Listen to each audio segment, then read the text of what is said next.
Alrighty. That was great timing for my stream just to die. I don't know. I don't know. I don't know. Whatever. Going to get into our next game is going to be a gold TVP on Expedition Lost, so this could be fun. I enjoy this map just because it can be so silly, so let's see if either player decides to do something silly. Yeah, so I'm going to get into this game, spawning up here in the top right from House of Renegades. Our protest player in red, it is Double Hawk. And his opponent in the bottom left from Paragons of Perfection, our yellow Terran player, it is Bang Boogie.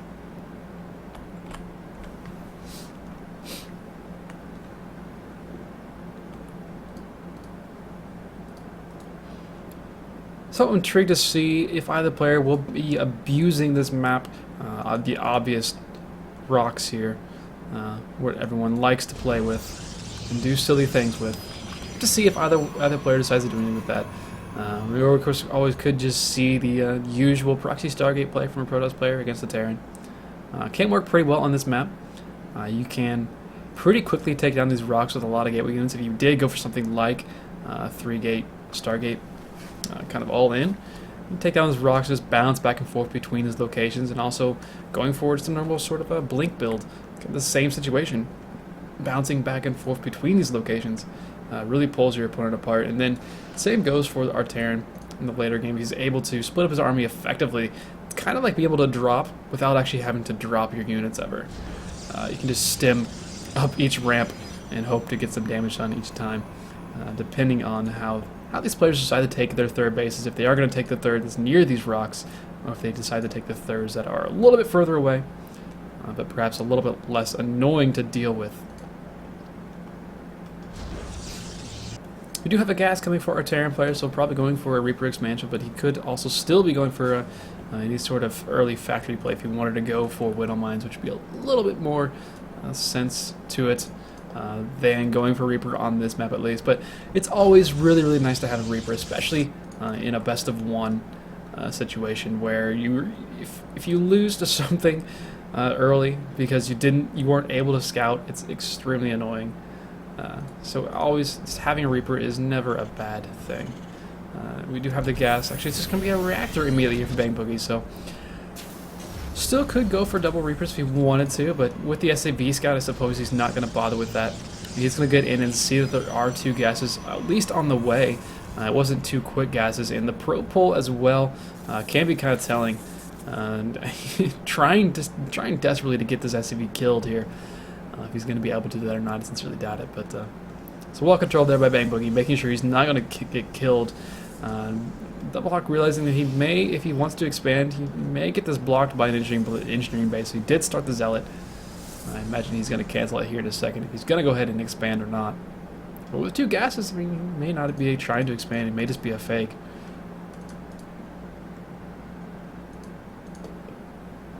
Yep, he does cancel the Zealot, so he's going to go ahead and expand. He's going to have a lot of gas available here early on, so if he wants to go for early, I don't know. He's going to have a lot of gas, that's all I can say. No Mothership Core on the way just yet. Imagine as soon as he gets the minerals, he's going to be throwing that, or he's going to be starting that. He's going to start a pylon first, and then he will start a Mothership Core. At least he stopped making probes at least, so he's probably going to want to make one here shortly. He's got a probe waiting here. He's going to make a second gateway, so we're going to see once again the two gateway open here from a Protoss player. It was from a Para OP player in the first time we saw it in TVP. He didn't really do anything with it. It makes a little bit more sense with the expansion here. Just wants to be able to have more units, especially considering how much gas he's getting right now. He did pull two of his probes out of his gas, so he's not just completely wasting all of it. He's already almost up to 300 gas with no real way to spend it, unless he wants to go for some sentries pretty quickly. He's going to need some tack down rather soon. There we go. Rebel facility on the way, so that's a start. Is it going to be a forge as well, or is it going to be a pylon? Yeah, it's going to be a pylon. Hellion's actually on the map here for Bang Boogie, and he's been scouting like mad. He doesn't, like I said, this is the best of one. He doesn't want to get caught up by anything really silly. Hellions look like they were just, I'm not sure what they're trying to go for here. They're actually going to go into nothingness and get killed off by some stalkers. A couple stalkers are going to kill off these Hellions pretty easily. Yeah, he's going to get into the mineral line, maybe get a kill. If there was a kill, it'd be a bit of a miscontrol there by our this player. But 2 Hellions for absolutely nothing other than scouting information. So that's 200 minerals for nothing, and you lose those units. It's your first 2 units that you made out of this factory. That's rather upsetting for him, I suppose. But he does have a Widow Mine on the way, so he could go for Widow Mine plus Marines to drop if he wants to do that. He's just going to go for the Widow Mine alone rather than anything else, which could mean that he's going to try and push out with what other army units he has left to the other side of the map. But Bang Boogie definitely trying to be the aggressor here in this game. The first 2 Hellions, I mean, it didn't do anything, but at the very least, it did make Double Hawk a little bit concerned about everything in his life. I'm not sure what was going on. You see things happen, and you're like, wait a second, that's not you're not supposed to do that. Maybe you're doing something really insane. But Widow Mine is going to come in here. There's no detection actually. There isn't a lot of units over here. Good reaction there from Double Hawk. He doesn't quite kill that off, however. Well, only a couple probes die off, not many, and he doesn't really know if there aren't any more Widow Mines in this. And another full scout here for Bang Boogie, so he does know that the Robo Bay is on the way. So that's nice for him. Observer is being chroned out, so that Widow Mine shouldn't get another shot off. It's a bit close, but yeah, it's going to get saved really quickly here. It's going to pop up and going to get killed immediately. So good by Widow Mine. Couple kills there, it's decent, but this early harassment hasn't really done too much here for Bang Boogie, and he's sitting out another couple of Widow Mines, looking to go into the main base with those. And there's only the single Observer, which is actually now with the main army, so these 2 Widow Mines could do actually a lot of damage for Bang Boogie, which would be really, really nice for him. He's even in workers right now. He's just now turning his natural CC into an orbital, so a bit of a mistake there for Bang Boogie. I'm not sure how long it's been sitting there not being an orbital, but it's a bit rough for him. He wants to be able to increase that number, or increase his SCV count pretty quickly here, but Double Hawk hasn't yet sniffed out the fact that there may be another drop coming in, and Bang Boogie likewise hasn't actually decided to move that drop in just yet. He needs to do so quickly before there's any more observers on the map, before he's actually able to make maybe even a cannon. Forge is coming down here for Double Hawk, so if he wants to make a cannon, he can. But at the moment, Double is just going for as many units as he possibly can. Starting that Colossus production, he has range on the way. He only has 1 out at the moment. There we go. The drop is finally coming in. Double Hawk hasn't yet seen this. He's going to get a really rude awakening. And Boost comes in. What kind of reaction does he have? Not much just yet. He's actually not pulling probes. Actually, he's pulling probes in a really awkward situation. A lot more go down. 6 kills on 1 probe. 7 more probe kills? No, 10 more probe kills. So really nice drop there for Bang Boogie. He's now taken an 8-worker lead, and with the double command centers pumping out SCVs, pumping out mules, it's a really nice advantage for him to start this game. He's got a couple of medevacs already. I think he's only got 2, actually. He only has 2, and he's actually switched into Viking production already, so he's really, really afraid of those Colossus. With as many Marauders as he's making, he probably shouldn't be as afraid, at least at this stage of the game. He's going to need a few more medevacs to deal with this, because Double Hawk, this is going to be a really powerful army if he decides to try and push with it, but he's kind of been lax on this Colossus production. I'm not sure if he wants to switch into Storm quickly or what, but he's only made a single Colossus right now, which is really not going to be able to do much of anything. Looking like he's going to take a 3rd Nexus over on this left top location. Phoenix does get in and scout and does see that there are Vikings already out on the field, so he knows he's going to have to contend with that. So if he wants to continue going for those Colossus, his opponent is already countering that. Almost would be wise to go directly into Storm. Not sure if Double Hawk will realize that, or if he will realize that a little bit too late or not. And right now he's just not making tech units. He's just making gateway units, and a couple more gateways are going to be coming down here, it seems. Going for this 3rd Nexus is pretty ballsy, given how few gates he's actually on right now. He's only on 2 gateways. He's got a 3rd Nexus on the way. He's got a Twilight on the way. Only has a single Colossus, so if Bang Boogie pushes across with this is a rather sizable army. It's a pretty powerful army as well. They don't have any upgrades just yet. He's about, well, he's going to finish Combat Shield here, which is nice, but he's got Stim as well, of course. But only these 2 medevacs. The medevacs are actually already out of energy because they've been healing. I'm not sure if they've been healing necessarily. Maybe SCVs even. But that is still a pretty sizable force here for Bang Boogie, and going up against just a single Colossus that can do a ton of damage if he just moves on the map. 5 Vikings already finished here. He's going to have a 6th on the way. And really just needs to make medevacs to deal with what Double Hawk has. He's just kind of refusing to do so. A couple more gateways are coming in for Double Hawk, but he really needs to start making some units, and especially units that can actually AoE, because without AoE, this army is just going to roll over the army that Double Hawk has, and this third Nexus is going to be under a lot of fire here. Big Boogie doesn't know that it's there necessarily, but as I said, he does scan, so he does see it now. He doesn't know that's there. He knows he can attack into that, and there's nothing really that's going to stop him. He doesn't know how small his opponent's army is, but he's about to find out whenever it rolls in here. 5 Vikings against 1 Colossus and then nothing else but a bunch of gateway forces. That's the Terran's dream right now. Colossus goes down darn near instantly. Good force fields, however, from Double Hawk. He's keeping a lot of the army split up. A couple more time warps go down as well, which is nice, but this gateway forces is completely melted.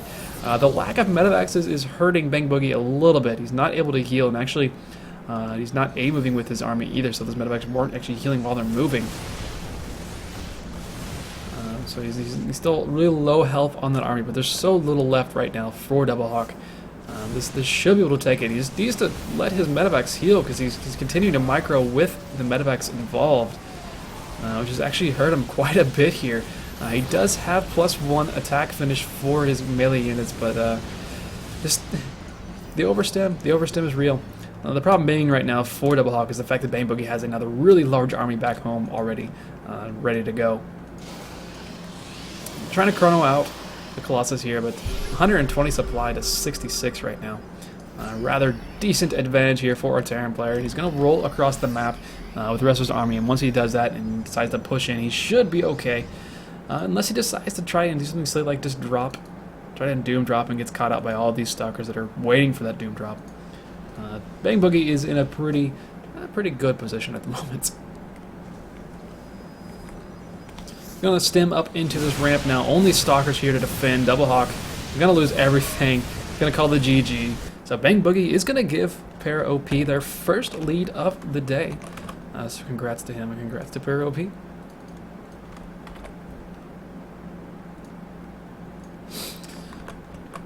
So our next match is gonna... I don't know who you are. Next match is gonna be on Catalina. So actually a map that's been around for a while. Which is nice.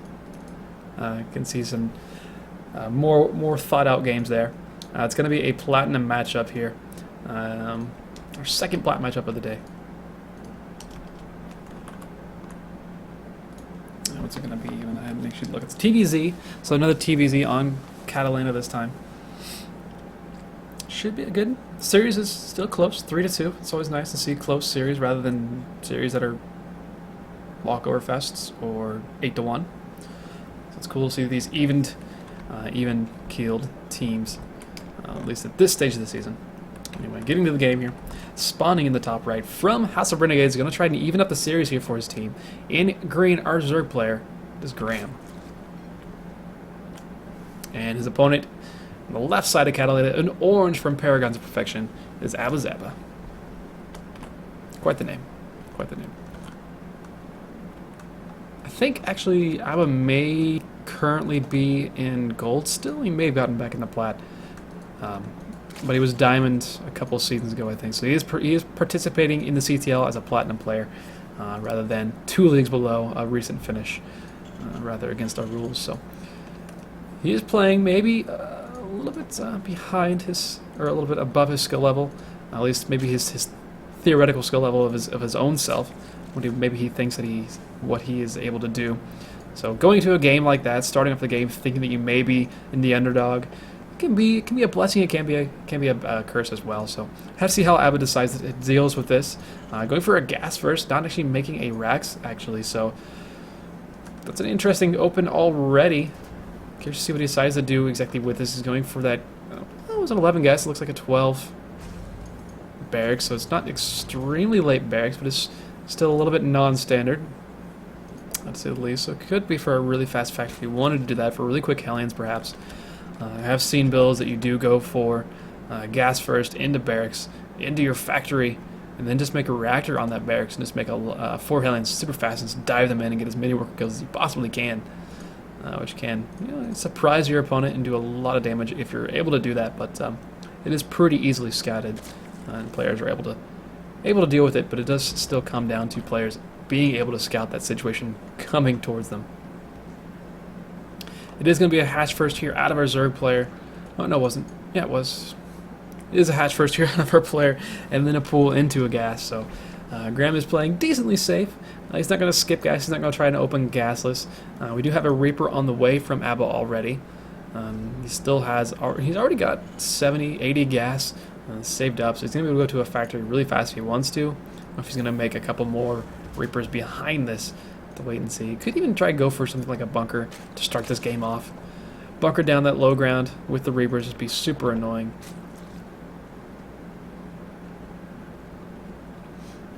SV scouted as getting the scout off as well, seeing absolutely everything it possibly could, seeing the gas already. So the Reaper doesn't necessarily have to be used as scouting information. He can actually focus on using that to harass for a little bit in this early stage of the game. With the Queens just now on the way, the Reaper's going to get in here and have to be microed against a little bit here by Graham, unless he wants to just lose a drone very quickly. But first drone is under fire here. He's just going to turn that into an extractor, so he does save that one. A couple lings are popping out now, so Reaper will be pushed away by a little bit, but still, it is going to micro decently well against this. We do have no second Reaper. No second Reaper. Just did go immediately into a factory in the reactor from Abba, so an interesting variation on the opener here. It's going to be able to get a little bit quicker Hellions and not worrying too much about the Reaper to start the game with. No command centers down actually just yet from Abba. Completely glossed over that fact. He's got a second gas as well, so he's kind of playing this game out as if he's almost playing a Terran player at this point. It's looking like he could possibly. I'm not sure exactly what he's going to go for it, honestly. You got a tech lab coming down on the barracks. He's got some Hellions coming out of this factory as well. And he's got a single Reaper out. He's going to be facing up against a Zerg player that's going to have speed relatively quickly. The speed is about halfway finished already for Graham. And he's pulled on gas as well, so he's going to make more Queens than maybe more Queens than I was expecting to be out. And it's going to be Cloak Banshees, I assume, to just complement these Hellions. But Abba not making any Hellions, however, at the moment, so a little bit of a mistake there from him. Losing a little bit of time on production there, not making as much as he possibly could be. Needs to start really anything. He does start a command center. I suppose he was waiting for that and expect to see hopefully Cloak come down soon. He's making actually another factory. So I'm not sure if he's going to use the starport or not, because right now he's using all of his money to make buildings. So a bit of a misplay there perhaps from Abba, but to see what he has in store for us. Meanwhile, Graham is just happily going into a third hatchery. Hasn't really scouted anything other than seeing that early Reaper. That's all he really saw.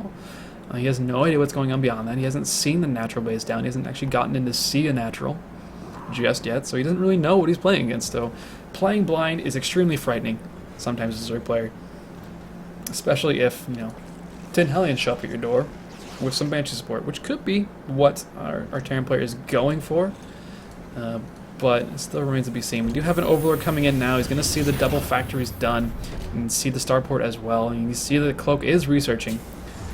He's going to see, it's going to be like Blue Flame or something. Actually, he's making a Viking rather than anything else. He's going to make a Widow Mine out of one of these factories. He just has no money at the moment. He even made a turret here in the mineral line. So he's a little bit afraid, I assume, of pretty much everything. Which is interesting. Few Lings will be trying to get in here, but 3 Hellions here are going to deal with those pretty easily. And Lings maybe try to get into the high ground, but Depot does slam his door shut, no problem there.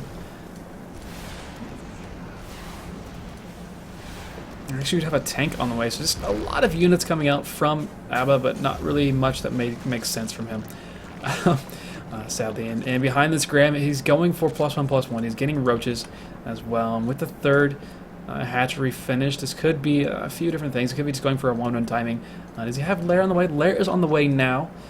So speed isn't going to be able to. I don't think speed will finish by the time 1-1 finishes. So he's not going to have speed for those roaches. But he's got a decent amount of creep spread already. He's got 3 queens available to spread creep. So he's going to be in a really nice position to actually push across the map if he wants to. It is pretty decently close positions here for our Zerg player to get creep across the map. And if he wants to push across with 1-1, he can do so. But he could also just be aiming for +2/+2. rather than trying to go for that 1-1 timing without speed finished. Drone still in production here for Graham. Not a lot, though. He's a bit supply blocked, to say the least. He's making 1 overload right now, but not nearly as many overloads as he needs to be making at the moment, especially if he wants to actually use the 20 larvae he has currently. He's going to need to make a few more overlords. We should get out of the supply block. We should make a nice swell of roaches. At the time being, just going to have to sit with no actual units being created. As soon as he gets on supply block, he's making roaches, but he's continually supply blocks. He's not making nearly enough overlords, and without this third base actually saturated here for a Zerg player, he's not really able to continually produce the overlords that he wants to produce and produce the army units that he wants to be making. So, slight missteps out of both players, and looking like, well, he's going for a second starport actually. We haven't yet actually seen any. Okay, there's one Banshee. It's not really doing anything just yet. Still staying back home, trying to stay nice and safe, I suppose. And Abba, he's got his natural setup. He's got a lot of turrets set up as well. I'm not sure if he's just extremely frightened by mutas or what. He hasn't really scouted anything beyond that opening play from the Zerg player. So, not really sure what his plan is. But he is getting a mech set up to start with at least. But kind of immediately countered by Graham. He was already going for roaches anyway. He's got +2 on the way for those as well. Could go for the Carapace upgrade, just needs to actually click that. Click the Evo Chamber and click the upgrade. So you can get that rolling as well. Really nice creep spread coming here from our Zerg player. He's going to have a lot of vision on the map already, and going outside of his third base as well, so he's going to see anything coming. The overload spread is decent as well. Could probably use a lot more on the other side of the map, so you can see a little bit more as it comes to him, but as it stands, it's a nice setup for our Zerg player already. Hydras are already in production as well here for Graham. He just needs to make a few Overseers, and he's going to be able to deal with the Banshees that are out currently. There's only a single tank. There's a Widow Mine somewhere on this map. I don't really know where. Let's see if I can find it. Did the Widow Mine die? No, it's there. Okay, it's still there. It's hiding underneath the army. It's still there. No problem. So nothing but a few Hellbats, a Thor, and a tank. A couple of Banshees here for our Terran player. He's gonna just throw down the third command center at his third base. Creep is about halfway across the map already, however, so as soon as Graham decides to attack, which will probably be somewhere around the time that 2-2 finishes, he's going to have a really, really massive army, already enjoying a 30 supply lead, and he hasn't really even started ramping up that production as much as he would like. He's even going to go take a 4th hatchery down here on the bottom right side of the map here. Barracks flying around. It's going to see how much creep is actually on the map, which could be a little bit frightening for our Terran players, seeing how much creep is actually already here. Can be a little bit scary to deal with. But, I mean, mech can be extremely difficult to break depending on, well, if Abba he's got such a crazy setup right now in his base. He's got so many turrets. So I really, really hope a Nidus was never in the thought process right now for Graham. Because if it was, he would never be able to get that. The Queens, I'm not sure if they're okay. They're spreading creep, or they're going for the barracks. I'm not sure what they're doing. They're not even sure what they're doing. I guess they're going to go back and do nothing. Okay, a couple of those are going to go kill the barracks, or at least maybe, hopefully, kill the barracks.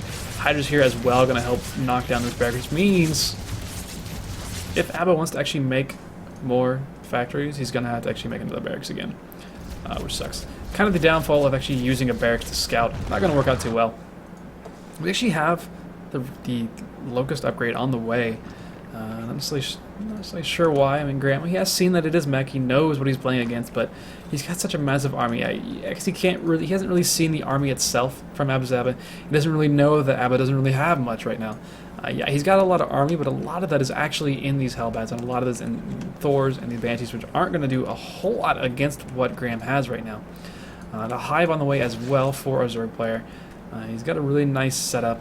He just needs to stop letting Abba get set up here, because the longer he waits, the more he's going to give time to our Terran player to get set up in this game.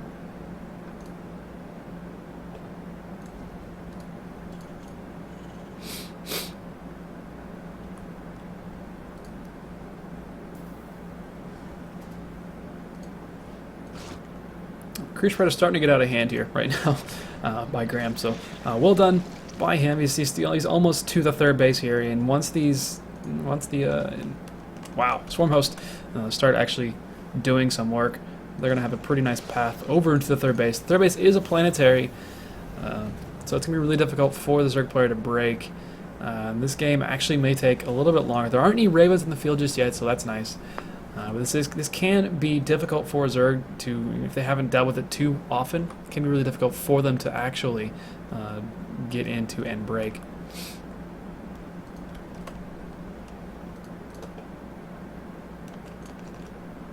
I'm kind of waiting for Graham to start taking every base on the map. He's got Vipers on the way as well, so he's perhaps a little bit confused about what tech he wants to actually play right now, because he's got all of these Swarm Hosts. He's got 8. It's a decent amount. He's got 3/3 on the way for his range as well, and he's got Vipers on the way, so he's got pretty much every single tech, but he doesn't have really the gas to replace anything. So if he does lose a lot of his army, he's not going to be able to replace anything, which can be a little bit troublesome.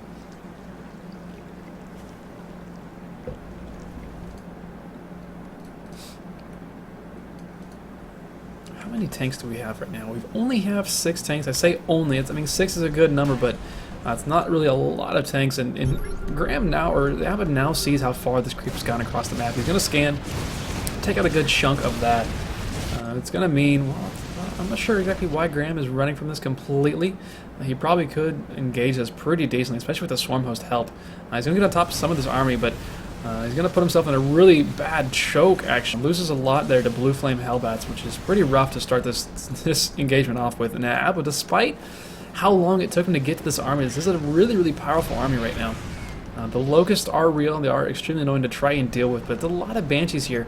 There's only a single Overseer, so if that gets sniped at all these Vikings, there are 9 Vikings right now. If that gets sniped off, that means he's not going to be able to see the Banshees, and the Banshees can go to town on anything they want to.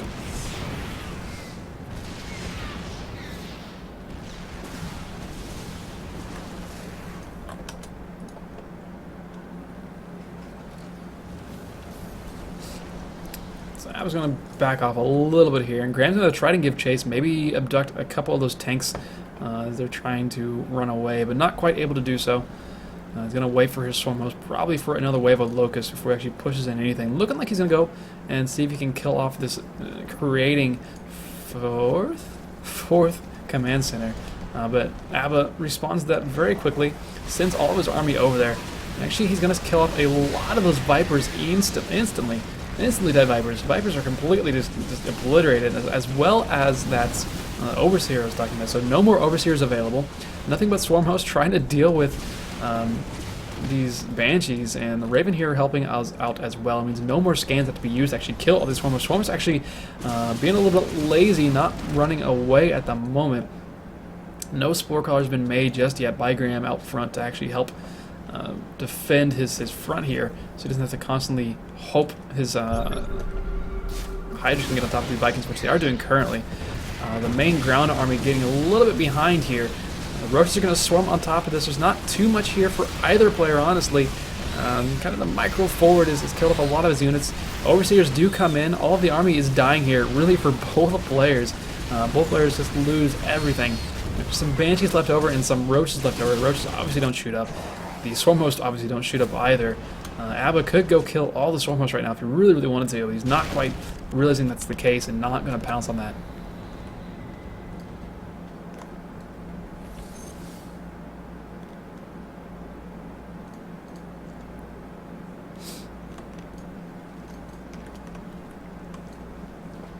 So Abba's still going to try and take this fourth.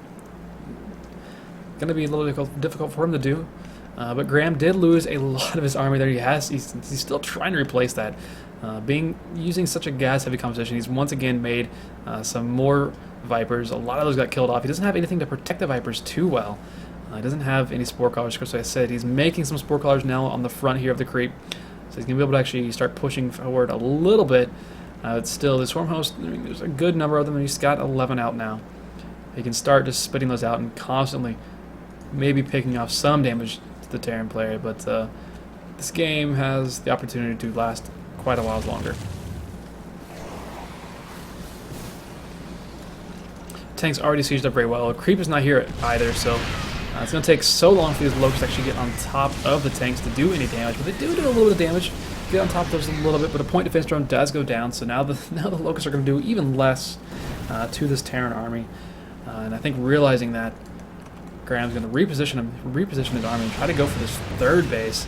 There's already some turrets set up, and anytime he moves, the army gets repositioned by Abba's Abba. And Abba, he's got tanks set up in these nice locations. And Graham is pushing into this base with the ground army that he does have, but the planetary is going to be so difficult for him to actually break. And I'm not necessarily sure what he wants to do. He's going to go for double spire behind this, actually. So looking like he wants to go for Broodlord Corruptor to switch into. He is facing, there's not too, in the grand scheme of things, there's not too many Vikings. There's only 8 Vikings right now. There's a good amount of Hydras already out to help deal with those, but this many Ravens can be extremely frightening. Some Queens out front as well to help this situation. The Vikings are really doing a really good job actually focusing on the Vipers themselves, trying to do some damage there. Nope, nothing comes out from the Ravens actually, so it's a lot of damage going down to the Terran army. Losing quite a bit there, gas-wise it seems. And the Locusts are gone untouched. Swarm hosts have not been killed at all. He's actually added another Swarm host to the mix. A couple more point defense drones go down. But now he's moving a little bit too far forward with all of his Vikings. Most of the Vikings actually getting sniped off here. Some of the few tanks did move forward a little bit, but a lot of the army did just die here for our Terran player. Blinding Clouds do go down on those tanks. He's going to lose a lot of those, and losing these tanks here really puts a difficult situation on Abba. He's got a few Widowmines that are going to help out. He's got all these tanks on the high ground still left over. So once again, Graham's going to have to remake most of his army, but did a lot of damage there and did it a lot more effectively than his Terran opponent. You can look at the gas count right now, 2,000 gas to 400. That's kind of the story there. 3 tanks being met at a time and some Vikings as well, but if this double spire switch ever gets going for Graham, it could be disastrous here for Abba. It could even just be for upgrading Mutas if he really wanted to go for that. There's some turrets out. There's a lot of tanks out. That's about it. The Ravens could be extremely annoying, but I'm not necessarily sure. We'll wait and see what he decides to do with those. He is getting double upgrades, so I would more expect to see Mutas than maybe seeing the Broodlord switch, at least immediately. Swarmhosts have repositioned themselves, but they're going to be going for this 4th base, but actually the Locusts aren't actually moving right now. Abba doesn't see anything. He doesn't really know where his opponent is right now. He's not sure if he's coming, what direction he'll be coming from. He does have one sensor tower up, but it's actually in his main base, so he's not really doing any good at the moment. A couple more commands that he's going to be going down over here near this 4th base. If those turn into planetaries, I'm going to be a little bit frightened. Scan goes down. I'm not sure where that was. Scan was actually on this creep over here, seeing where the army is positioned a little bit. So Abba can try and position himself well. A couple of CCs do get canceled. Graham's going to reposition those swarmers once again. They were getting fired upon by the low ground tanks there. Some more Vikings going to get taken out here for basically nothing. And every Viking that does go down is going to be troublesome. If we do see a Muta switch happen, it's going to be a bit of a problem. Right now he's at 3,000 gas. Graham probably needs to start taking the rest of the available bases on the map. There's 4 of them, 5, 6 actually bases still available. If he takes all those and starts getting gas from that as well, a ton of Mutas real fast. But for the time being, he's trying to make what he has work. It's just not quite the situation. One Secret Missile does go down. Gets some damage done on a Swarm Host. That's about it though. How many kills does Planetary have? Planetary only has 16 kills. It's not that much. Could have been a lot more. Once again, a massive reposition here by Graham. He's actually using the Swarm Host. He's going to try and zone out this tank army. In the meanwhile, he's going to use his Roaches and Hydras to swing into the 4th base. But there are 4 tanks over here to help, and the Planetary as well going to help out. He's going to go try to go. Killing anything really is pretty decent, but he doesn't really kill anything. He loses some of his army. He doesn't really kill much. He maybe killed a few SCVs. It's kind of hard to tell at this stage, but a few SCVs are not the biggest of deals right now. Corvid Reactor actually on the way here. So Ravens that do come out are going to be coming out with a little bit more energy, which is nice. Get some more immediate Seeker missiles. And the Swarm Hosts are actually kind of cut out in the middle of nowhere. The ground army is coming forward here for Graham, so he's going to be able to help out.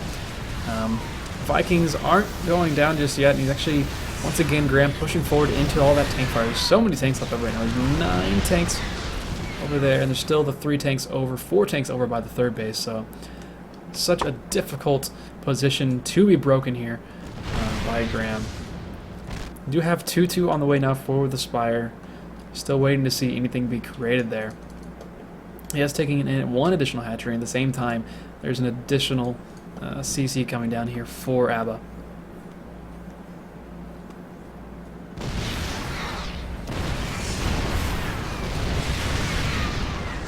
These games. That's all I can say.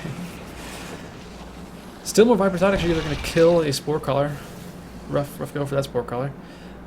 It's one thing that Graham has definitely been missing most of this game. His Swarm Host, they get caught out not having any defense around them. With the adds on a lot more static defense, they'll go pretty well for him. He's going to be able to actually keep all of those Vikings and all of those Ravens back. So he's able to maybe use his Roach Hydra Force in a little bit of a different position. As it stands, he is now trying to create some stack. He's making 5 Spore Callers over by all of those Swarm Hosts, but it's a lot of tanks here. Moving forward right now, and with nothing but Hydras here and a few Vipers to try to deal with this.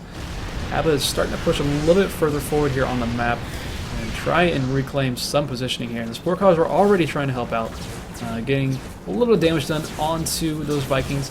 A couple point defense drones here. 2 of them do go down. The energy gets depleted so quickly with all these Hydras here. It's a lot of Hydras, but a lot of them actually going down to tank fire. Now, ABBA trying to get on the low ground in a good position, but so many Hydras just went down for nothing, and now all the Vipers are going to go down once again. Graham's such a difficult army to control, and there's so many Vikings right now. He's up to 14 Vikings already, and still Graham trying to make Roach Hydra work in this match. It's not quite working out for him. So many tanks. I really just want to see 60 mutas. That's all I want to see happen. Get rid of the Hydras, save up your gas, make a ton of mutas. It's got 3-3 on the way for those mutas. It's going to happen eventually. And when it happens, it's going to be really, really scary. There's nothing but tanks. Absolutely nothing but tanks right now. Terran player has taken a pretty decent supply lead at this point. This base on the bottom left has not been made into planetary, so it's going to get sniped off. That means there's nothing, once again, defending really the Swarm Hosts. Maybe he's burrowed some Roaches over here, maybe hoping that he puts some of his tanks out in a bad position, but probably not going to be the case. Doubt that's going to happen here. All the Vikings are swinging over to deal with the Roaches and the Hydras. That's not really a good thing. He's going to lose some more Hydras here, possibly, or more Vikings. He does lose a couple there. He's going to scoot on out once again. Where's the scan? Scan is just checking out, seeing what's going up front. She's going to put the Widow Mines out front. It could backfire, but should be okay to deal with. Actually, Widow Mines go down to take fire. Widow Mines do take friendly fire damage, and those tanks do a ton of friendly fire damage, so no surprise there.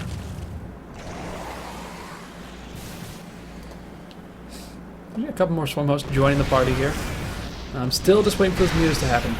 The Zerg is sitting at 140 supply. He's got 80 larvae at this point. He's just buying time.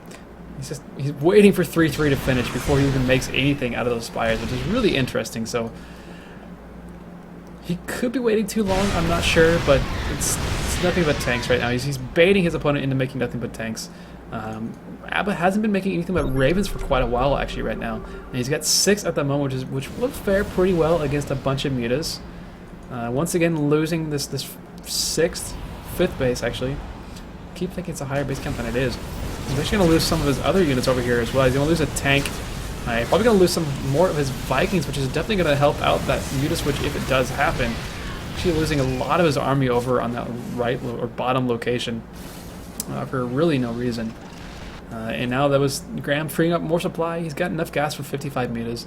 We have battle cruisers on the way. That's a thing.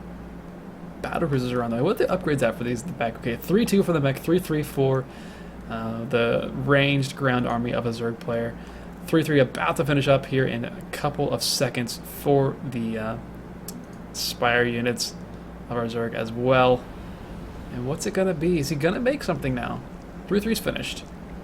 Please, for the love of God, make something. No, a little bit of engagement coming down by not really much, though. He's actually putting down a couple of auto turrets, which is nice, but the Hydras and Roaches come over to help this out and keep the auto turrets down. Auto turrets did kill off one of the Spore Callers, so I guess that was some ground gained, I suppose. Trench Warfare. Let's go with that. 2 Hydras are going to take out the CC all by themselves somehow. Once again, actually, Abba really not controlling very well. There we go. There go the mutas. 34 mutas in production. He's actually supply blocked. He can't do anything. All of the Ravens went down. All the Vikings are going down as well.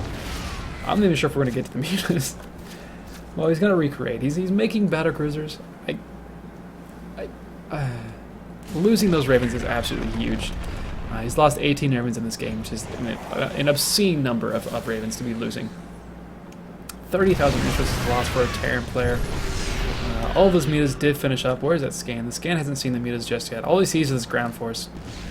Where are the mutas? Here are the mutas. Good morning, mutas. It's a lot of mutas. Scan goes down again. He still hasn't seen anything, really. He's repositioning his tanks, but where are the battle cruisers at? I know he has got a couple out already, doesn't he? He's got 2 battle cruisers. He's got some Vikings. That's pretty beefy. I mean, 3 battle cruisers are really difficult for mutas to deal with, but 14 more mutas out are being created. They're going to join the 34. This is going to be, good God, 48 mutas here in a moment. And he's just losing more supply. He's okay with losing the swarm host, I suppose. There we go. All the mutas have finished up. He's going to show him now. He's going to go directly for, I'm not sure, he's going to go directly for, I suppose, the air armada, which there isn't much of. That's so many mutas. I mean, BCs are extremely beefy, and Abba's actually even sending the tanks below this, maybe to soak some damage. 5 corruptors in production, doesn't really matter. All the mutas do remain. Nothing but a ground force here for Abba. Looking like this game may actually be ending somewhat soon. 41 mutas left right now for our Zerg player. He's cleaning up all the tanks. A few of these swarm hosts do remain. We still have 8 swarm hosts. I mean, there's going to be turrets, but the turrets are going to just die instantly to these 3/3 mutas. So it's not a huge deal. He's repairing the planetary, and he's just going to leave the game. That is a frustrating game to lose, to say the least. So, long game 5. That does even up the series 3-3. Yeah. With that, I am going to take a moment because that was a long game, and I need a moment. So, I will be back shortly. Do stick around. This is Joe with Team League. I am TB Ham. Thank you for watching, etc. Do follow us if you have not already done so. A lot of streaming going on in this channel recently, so I have a lot of events coming up. Speaking of, I think there is the first round of 16 group for the CSL is tomorrow night, so do tune in for that. We'll be on this channel at 8 p.m. Eastern, so do check that out. But yeah, I'm gonna take a few minutes. I'll be back shortly. Thanks for watching that game.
Alrighty, I am back, a little bit refreshed. Yeah, that game did last a little bit of time, a little longer than it needed to necessarily, but I won't hold it against them. It can be extremely difficult as a Zerg player to attack into a mech army, especially not knowing necessarily your opponent doesn't have 20 tanks. I've played plenty of ZVT games where I've just lost my entire army for no good reason because I attacked too early. So he did what he needed to do to win, and that's all you can say. Did even up the series 3-3. We're gonna get into our next match. It's gonna be a diamond versus diamond, a PV random actually. I'll let my neighbor's dog get into their apartment before I start this actually. So anyway. I feel like you can probably hear it, so I'm gonna let you listen, because it's fun.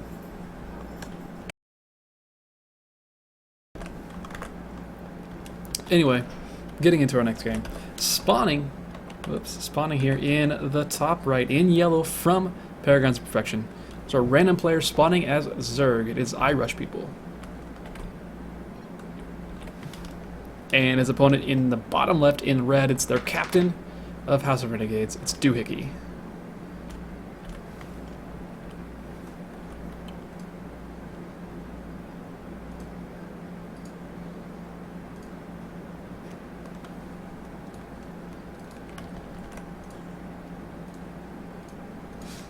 So, PVZ on PV random, actually, which can be really annoying for a Protest player to deal with, and just personal info that I know, I feel like Doohickey is not a fan of playing against random players.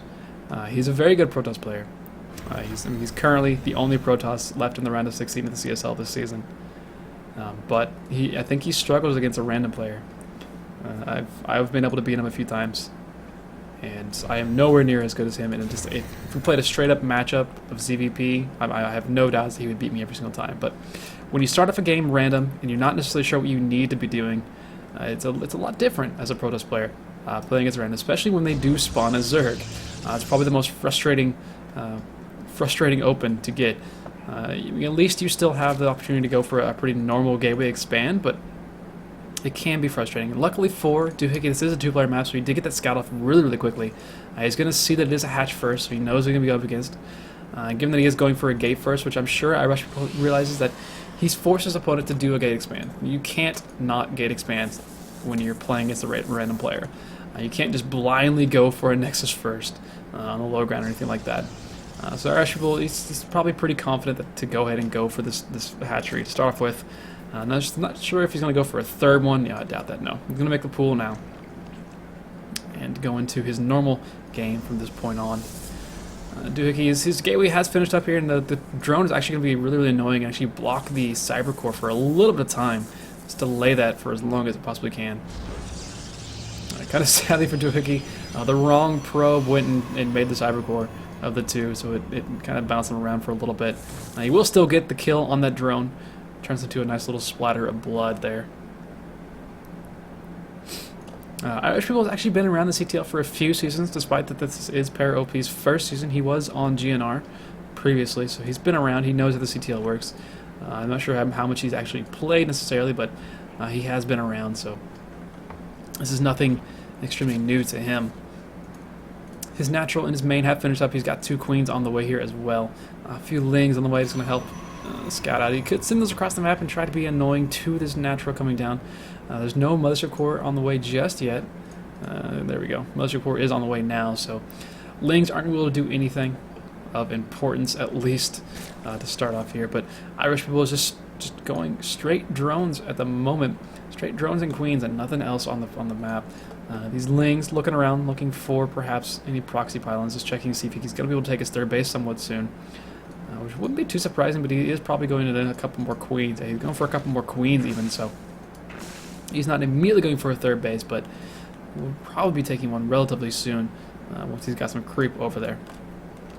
Doohickey, he's pretty well known for going for these 1 gas Zealot of Mortal +1 attacks that are really scary to play against. So I wouldn't be surprised to see Doohickey do that.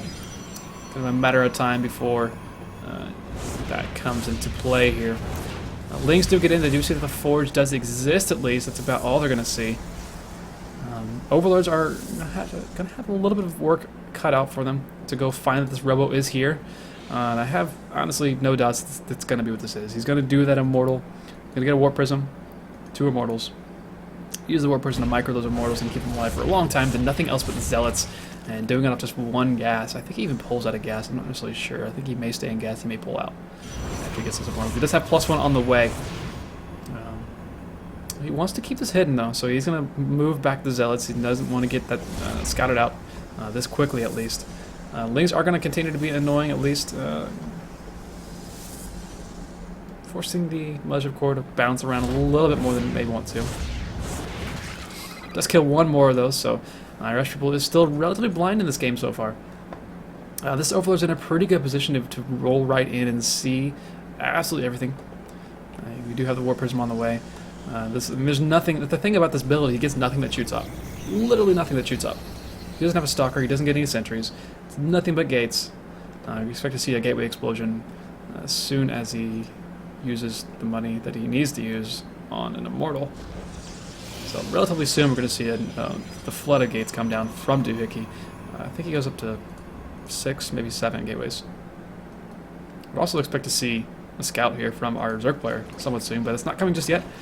Is he going to look to take his 3rd hatchery? He is going to be taking his 3rd hatchery, not making any units just yet. He's got a couple of roaches on the way, but those not going to be able to defend really anything. Does he skip speed? He skips speed as well, so he's going for double upgrades. He skips speed. He's going for lair. This is almost basically the perfect situation here for Doohickey.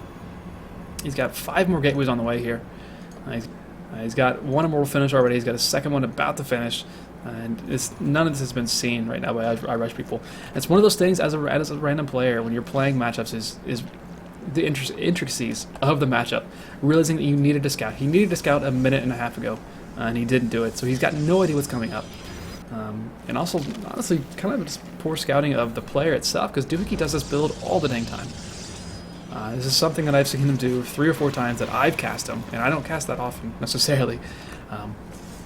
So it's definitely an obvious build of his to prepare for. It's really difficult to deal with when you are prepared for it. We do have 10 roaches that are going to be popping out, but 2 Immortals are already over here. A lot of Zealots being warped in. I imagine we'll be seeing Chrono, nothing but Chrono on these gates here in a moment to continue pumping those out. He's going to probably want to make a few more pylons. Right now this looks like nothing but some Immortals, or some Zealots and some Immortals, but Immortals get dropped in the back, actually. Good uses on the Queens. He may actually be able to snipe off the Warp Prism, which would be really, really nice. The Warp Prism is still alive. My god, how is it still alive? Warp Prism is a sneeze away from dying right now. The Immortals are still both alive, and all the Zealots are alive as well. There's nothing really left right now for Irrushable. He's trying to get back into his natural base. He's got 8 roaches that are going to be popping out. Those roaches are going to have 1-1 here in a bit, but it's not going to be nearly enough to deal with what Doohickey has across the map already. The Warp Prism somehow survived. A lot more Zealots are being morphed in. The same time, he's got some Zealots over on the 3rd base trying to deal with that hatchery as well. There's 1 Zealot down here by this pylon, but that's going to be it. Irishman's going to tap out, and Doohickey is going to take yet another PVZ with that build. So someday people are going to realize that he does that, and they're going to prepare for it and figure out what they need to do against that build, but it's not going to be today. It will not be today. So congrats to Doohickey. He will give RNG the lead once again here. That means House of Renegades is now 1 set away from winning this week. So Para OP is going to be down to their gold player and their ace player to keep them into this week. The next match is going to be a gold match, and it's going to be on... Where is the replay? On Deadwing. Of course it is. Set 1 was on Deadwing. I should know that. Yeah, no. I'm a genius.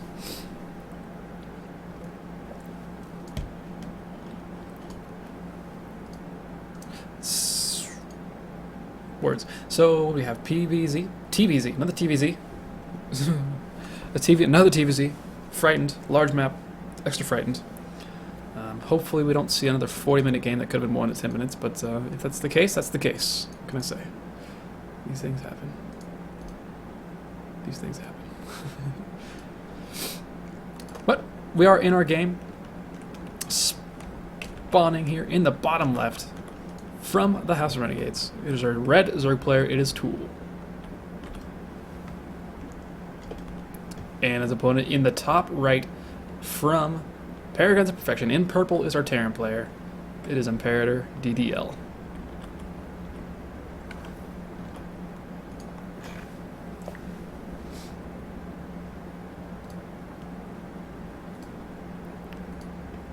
So as if you take this map, cross spawns no less.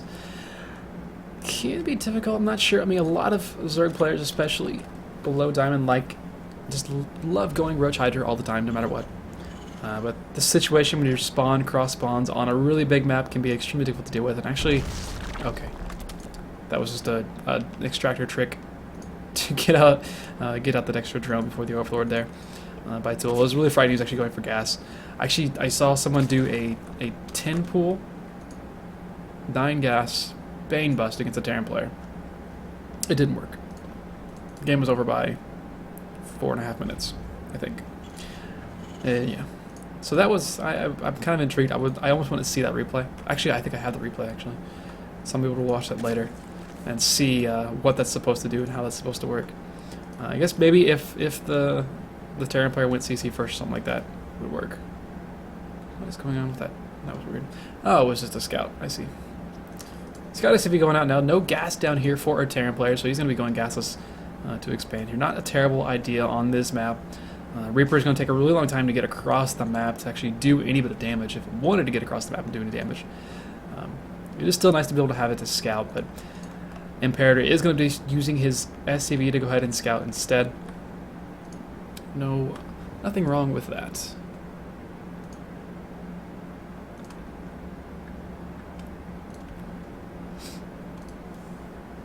We did have a hatch first into pool here from Tool. No surprise given the map itself. No gas just down just yet for our Zerg player.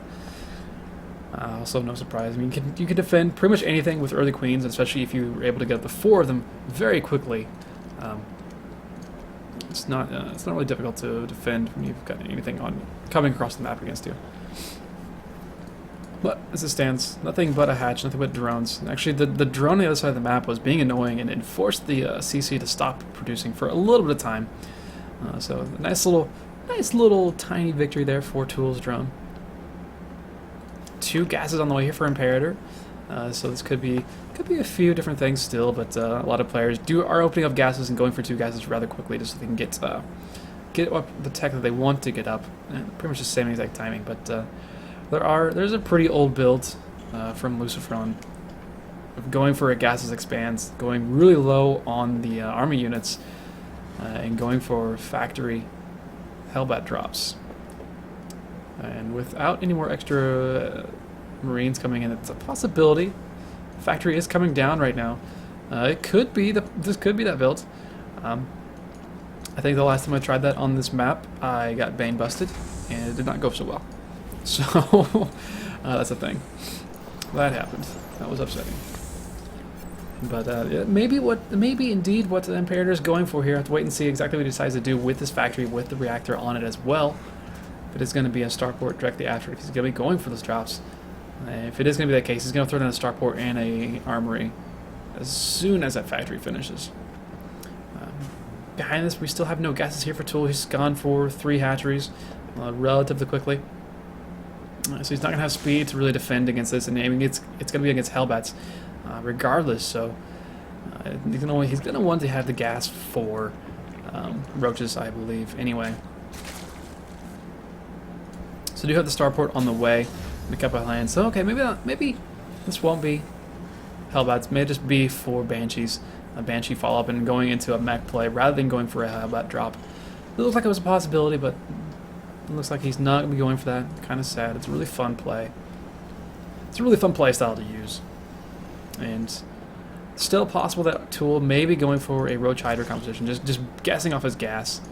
To wait and see what he decides to do with the gas that he is mining right now. And he's got 2 extractors going at the moment. Not a ton of gas, of course. And it did just finish up. We do have Banshee on the way with Cloak started as well. A couple of lanes here. Micro against these slow lanes. The lanes aren't able to see anything. Tool does have an Overlord trying to roll in here. Where is the Marine? I know there's a Marine somewhere. There's 1 Marine. So the Overlord should be able to scout out everything that's going on. Which is going to be nice for it. Is it going to be an armory anytime soon to help out these Banshees for a Hellbat Banshee push? That'll be really frightening, but actually, regardless, these Hellions are just going to roll into the natural and see how many kills they can get. Apparently so. We get on top of all of these drones, see what kind of damage he can get done. He's already got a few. He's got 6 workers killed already, up to 7. Actually, maybe we'll get a few more here in just a second. 11 drones killed already. Tool is splitting those now, and he's got an extra queen here to help out, but still 3 Hellions are going to be, well, 4 Hellions are still alive. There's another couple of queens here. That's still a really, really nice start here for Imperator. 16 worker kills. He's going to get a few more lings as well. So 16 drones go down. Still a couple of Hellions being annoying here in the natural, but so many queens are going to be able to push us away, and there's even some roaches about to pop as well. But the follow-up Banshee, is there going to be a response to that? There's nothing but queens, and Cloak has finished now. Just needs to actually use Cloak. Oh, barely gets the Cloak off. One more queen does go down. He's going to go for some more drones, actually. He's going to back off, realizing he has no health left over on that Banshee. He doesn't want to lose it for no reason, really. 3 queens over here at this third base, which means there aren't actually any queens. Okay, there's 2 more queens here in the main, so he's going to be able to at least defend somewhat decently against the Banshees. Most of the Hellions have died off, but still 18 workers killed here by Imperator, so a very good start for our Terran player. He doesn't, however, have a third command center. Instead, he is making a ton of barracks right now. So he's making a lot of barracks, which is nice. But he doesn't have STEM. He doesn't have STEM on the way. He's making 1 tech lab, so he's going to be able to start STEM, but STEM's not going to start until 10 minutes, which means it's going to be a really long ways away. There's a few roaches somewhere on the map right now that they are. There's a few roaches available. Lair is going to be finishing up here in just a second, so he's going to be able to make an overseer as well. So these queens are going to be able to push back the Banshees. Given that one of them is already at really low health, don't expect them to be able to do too much. And actually, there's even a Raven on the way to help out Imperator's situation, but Raven is not actually too useful. He's pushing in once again with all these units, but the roaches and the queens are able to deal with that pretty easily. Banshees turn around to shoot the roaches, but not going to get too much done there. No medevacs in production. It's kind of a scary issue. He's got a lot of bio that's going to be in production. He's actually got 3 tech labs. He's going to produce off of all of these. He's got he's 3 tech labs, 2 reactors. So he's producing a lot of Marauders right now, which is really nice going up against all of these roaches. But still, he's getting STEM, he's getting combat shield, he's getting conch shell all at the same time, but still only a single medevac in production right now. It's probably going to want to switch that starport over to the reactor on the factory, so actually start pumping those out at a little bit of a greater clip, rather than just one at a time. As once STEM finishes up, he's going to have a decent Bioforce finished up. Is he going to be able to actually do anything with that or not? If he's just going to STEM and die, be permanent damage, I'll have to wait and see. He just does decide to actually make more medvacs than 1 at a time here. We do have 1-1 on the way for both players. The 1-1 is a little bit quicker here for our Terran. Armory is not yet put down here for Imperator, so he's not going to be able to go into 2-2 directly, nor does he really have the money to do so at the moment, given that he has so many barracks producing right now. That's the good thing for him. He does have a lot of barracks, but he's really low on SAV still. He's got 42, and most of those are actually in the main base. He's a bit oversaturated here in the main. So he needs to move some of those down here to the natural. He does have his third base finished up as well. Kind of frightening having all these units out on the map right now for Imperator. If Tool just makes a big swell of roaches and then pushes out and surrounds this army really quickly, there's not a lot here. The Banshees will go uncontested. There's a Raven as well that could throw down a point defense drone, I suppose that would help. With STEM has finished up. 1-1 has finished up as well. We do have that army on the way, so he's going to go to 2-2 eventually, but there's a lot of creep up here, and Scan goes down. He does see all those roaches. Actually, the roaches are going to run away from this. He doesn't really have enough to fight into this. Doesn't want to lose a lot of his army. STEM does go down, but there's still only the 1 medevac, so these units are trading decently well, but there's just so many Marauders available right now. Still 6 Marauders alive. There's a lot of roaches. The Queens were actually helping out as well. They threw down a couple of transfuses. So some nice macro there from Tool. He's got 16 roaches in production. I'll try to help the situation out, but still a lot of bile left over, and now the Bioforce is moving into the third base. He's got 21 roaches in production, so he's probably going to back off from this if he doesn't push in directly to that third. He just barely doesn't kill that overseer for some reason. Still a good amount of roaches left over. Where are the reinforcing medevacs at? Are they back home, or did he just not make any more yet? He still is only on his single medevac, which is eventually going to get this cleaned up. He has traded pretty efficiently against this, but he is going to have to walk away from this now. He's got a lot of bio left home, and just no medevacs right now. He's making 2 medevacs at a time currently, which is good to see. Just a little bit too late. He could have possibly kept his foot on the pedal there for a little bit longer had he actually had some medevacs to help heal him up. But as it stands, he did not have that available to him, so he's going to have to pull back home for a little bit longer. His engineering bays are dormant as well, so he's not going into 2-2. His opponent is going to 2-2, so Tool, despite losing quite a bit there, he didn't lose anything in his drone production that go around. He is still up in drones pretty heavily, 20 drones up almost at this point. His army supply is actually ahead as well, so Tool is still in a pretty decent position, despite losing the 18 workers that he did at the start of this game, and he lost a lot of queens as well already going into this game. He's kept up his production pretty well. He's actually got a 50 supply lead to go into the middle stage of this game. And if he keeps that rolling, if he keeps these upgrades rolling as well, the upgrades for 2-2 have started here for Imperator. Imperator has started double tank production as well. So that's going to be rather frightening for these roaches and hiders to deal with without any sort of hive tech to help out. Is he going to go for hive? Is he going to go for infestation pit anywhere? Not just yet. Making 1 macro hatchery, making a 4th hatchery down at that base as well. So Tool is just trying to get into a better situation. Imperator knocking down those rocks. He's now got a good amount of medevacs. He's got 8 medevacs out now, so he can probably stem and kill off most of this army. But it's a pretty big, beefy force here for our Zerg player. If he just pushes in before these tanks are actually sieged up, there's only 2 of them currently. I think 2 more just pop. Yeah, he's got 2 more just pop. So he's got 3. Okay, now he's got 3. I thought he had 4, but he's got 3 tanks up here, which is a pretty hefty amount, and they are sieging up now. And if Tool pushes into this, he needs to back off already. He needed to back off 5 seconds ago. He's going to lose everything here. He gets on top of those tanks and kills off one of them very quickly, but still, another one's still shelling away. One of the tanks that's left over isn't sieged up. It's not a lot left over in the bio, but all these medevacs doing so much work healing all these units. The entire Zerg force has melded here, and now there's a ton of army left over. Granted, a good chunk of that is in these 8 medevacs, but still, a lot of bile can push across the map. 22 roaches in production. They're going to have 2-2 relatively soon. It's kind of an anti-timing there for Tool. He went in about 20-30 seconds before 2-2 finishes. Had he waited for 2-2 to finish, well, he would have been going against 2-2 anyway, so it really is a wash. So never mind. He would have been fighting against more tanks, so I suppose it doesn't really matter. A little bit of an awkward situation, I suppose. He would have had about a second and a half of a better upgrade advantage. That's would be about it. Tool is going to be sieged up here, or getting sieged upon, I suppose I should say. He's going to try to walk into this, maybe, but looks like Imperator is going to slowly but surely leapfrog forward, and even without doing so, he's got 2-2 finish on his bio, and so again, the medevacs are doing so much work, actually healing all these units up. So apparently Imperator heard me, knew that he needed more medevacs, and he's made a ton of those. And all these Marauders here doing so much work against these Hydras. The Hydras have a lot of DPS, yeah, but not going to be able to deal with the bulkiness of these Marauders. Army is pretty much completely died off here for Tool. He's got 13 Hydras in production. It's not going to cut it. Imperator will take this game, and he will even up the series 4-4. So the ace set is going to be a legitimate ace set here. So that's awesome. And our ace set is going to be TVZ series again. So that's going to be rather intense. We're going to be starting off on Secret Spring. Yeah, Secret Spring. In just a few moments, we'll get into that game. So it is going to be a legitimate ace, which is really cool to see. We don't often get that situation in these when the games are played throughout the week. A lot of the times the week is already over before it actually gets to the ace set.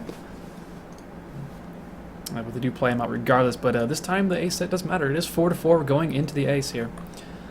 We're starting on Secret Spring, which is an interesting map to start on for a TVZ.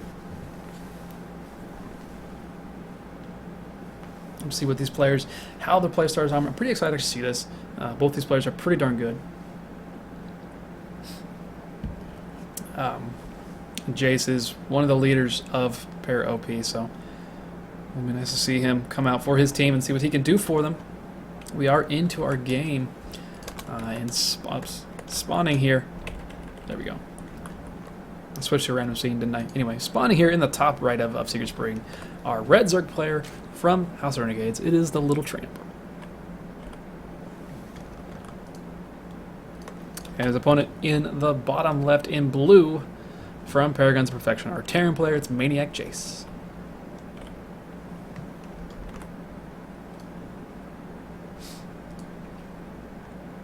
So TVZ for all the money here. An interesting map to start on. I'm intrigued to see how these players decide to play this out. I've seen a lot of really strange games play out here. I think none stranger than Maru versus Life. I'm not sure how that game existed the way it did. Starting with the Reapers into a crazy bunker rush that kind of got thwarted but still did way too much damage and turned into a really weird game. So expecting nothing less from our two players in this game. To start off our ace set, this is a best of 3 within itself to decide the single match point and decide the week actually for these teams. I don't know exactly when this was played. I don't know what the score was when these two players played, but I'm sure, going into an ace set, you got to think that it can be extremely important. Para OP, actually, their win in week 1 was based off winning the ace set. It was actually a 4-4 because there was a 1 double forfeit in that matchup, and Para OP won the ace set, so they won the week. So the situations do arise, and the ace set really does actually matter quite a bit, not just for the extra map score, but for those tie-breaking scenarios.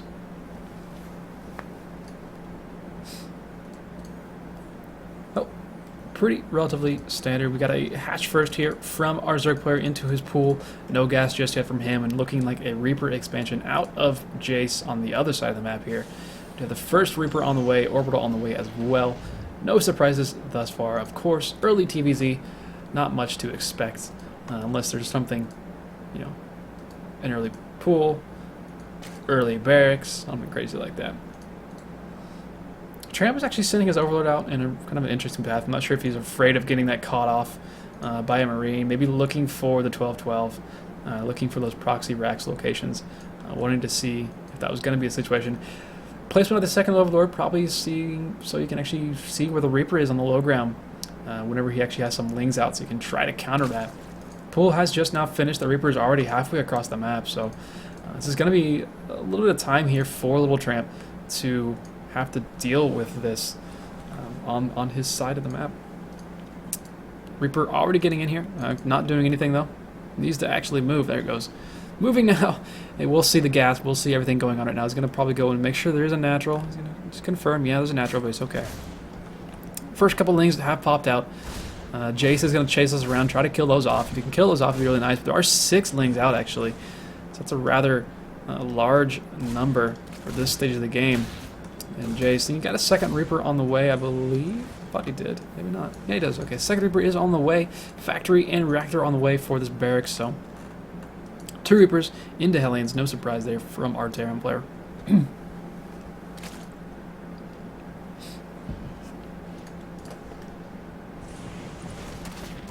Again, that Overlord positioning by Tramp. He's able to put his lings in a really nice position to start off that engagement, so you have to get on top of those Reapers. I was really frightened there for moments. I thought the Reapers could not get out of the location. Jace doing really well with this Reaper control this early game. He's killed 1 ling. He's kept the attention of Tramp pretty well focused on these Reapers rather than anything else. Speed is on the way here for our Zerg player, so he's going to be able to deal with those Reapers relatively quickly. And even without that, he's going to try to get on top to surround one of them, but he just barely gets away. The Reaper has 1 hit point left right now. He's going to lose a couple more lings perhaps, but the Queen's going to help out and push the way, and actually spreading creep as well already is Tramp, so putting himself in a nice position to continue keeping himself safe.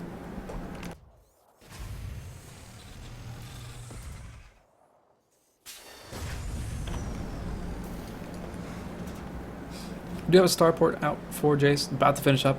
Not sure if this is going to be for Banshees or not. The follow-up is going to be actually, well, possibly Banshees. No, it's going to be for a Viking first. Just looking for some Overlords and kill those off. Be annoying. Hellions are here across the map, getting really aggressive immediately. The 2 Reapers do still exist. I'm going to pop those into the main base, but the speed has finished already, so the Reapers had to get on out of there. Do not want to stick around up on the high ground. with speed finish and get those caught out immediately. We actually have a lair on the way very quickly. We have a Roach Warren and a single Evo Chamber.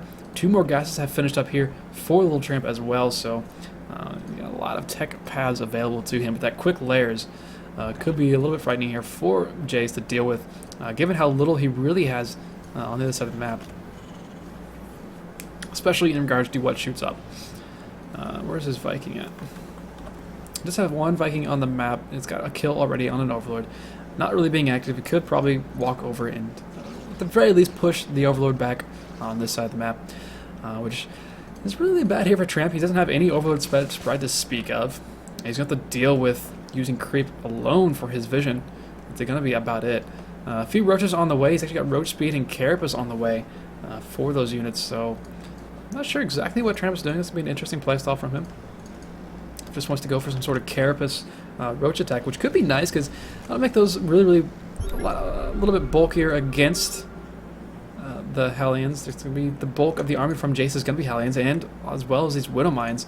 And if he's dealing with Widow Mines, actually, this is going to be a Widow Mine drop? No. Hellions getting super ballsy, walking up top that ramp. Get some Ling kills, which is nice, but now the Roaches are walking across the map. I got to force all of this back, at least for the time being. The 3rd hatchery is down here for Tramp, and he's still just chasing away these Hellions. Actually, he's going to just walk across the map with the Roaches, or are you going to wall off with some Roaches and a Queen? What's he going to do here? Speed is going to be finishing up relatively soon, as well as the Carapace upgrade. Curious to see what he does with that. And there is a Widowmine drop coming in here by Jace into the main base of Tramp. This could do a lot of damage. There's no detection. He's going to have to make an Overseer, I imagine. The Hellions and the Reaper are still here as well. It's going to be an interesting situation. Both players are going to be attacking each other in different areas at the same time. Really, really nice reaction there from Tramp. He's not going to lose probably anything. He does lose 1 drone. Actually, I think that may have been targeted onto the larva there even. The Widowmine in the natural, however, is going to get some kills. And you go 5 worker kills, 4 worker kills maybe. But the Roaches are on the other side of the map. There is a single bunker up top, as well as a couple of Widowmines here. He does kill off 1 of the depots, but that second Widowmine shot does so much damage. So despite having that Carapace upgrade, and actually those Roaches were just kind of not doing much. They were just dancing around for a little bit, so no real damage to speak of there. Done by the Little Tramp across on the other side of the map. Meanwhile, he still has Widowmine in his natural base. That's about to take another shot here. It's going to go off and kill another few workers. 8 kills on that Widowmine. I'm not sure how many of the Widowmine the natural got. And at the same time, his 3rd base is under fire here for Tramp. So Tramp falling a little bit apart against this aggression of Jace here. So well played by Jace, doing a lot of work and keeping his opponent in really, really awkward positions. He is going to lose this control a little bit, but he just pick up 4 of those Hellions, and he can throw this into the natural base if he really wanted to. Get some more kills on those workers.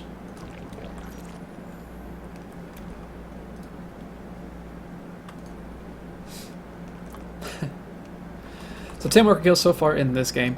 3rd base is here. We have a 3rd command center on the way here for Jace. He's got a lot of production starting up. He's got a lot of bio that's going to be available for him.